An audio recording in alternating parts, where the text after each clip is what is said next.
জয় যিশু, জয় যিশু, জয় যিশু, জয় যিশু। যিশুর নাম অ্যারাবিক উচ্চারণে ঈসা হতেই পারে, তাই বলে যিশু এবং ঈসা কখনোই একই ব্যক্তি নয়।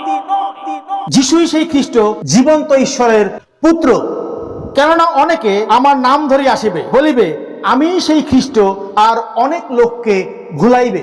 আমি আপন পিতার নামে আসিয়াছি, আর তোমরা আমাকে গ্রহণ করো না। অন্য কেহ যদি আপনার নামে আইসে, তাহাকে তোমরা গ্রহণ করিবে। যিশুই খ্রিস্ট।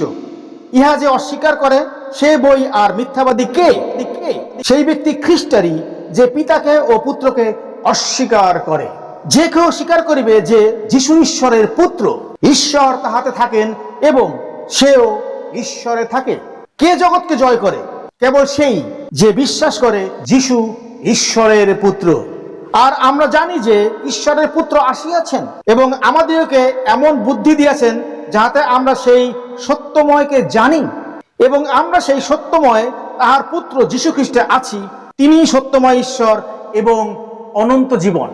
বাইবেল প্রভু যীশু খ্রিস্ট সম্পর্কে এই সকল বিষয়ে সাক্ষ্য দেয়, এবং তিনি আমাদের পরিত্রাণের জন্য ক্রুশের উপরে মৃত্যুবরণ করেছেন, কবরপ্রাপ্ত হয়েছেন, এবং তৃতীয় দিবসে তিনি পুনরুত্থিত হয়েছেন, এবং এখন তিনি স্বর্গে পিতার দক্ষিণে উপবিষ্ট আছেন।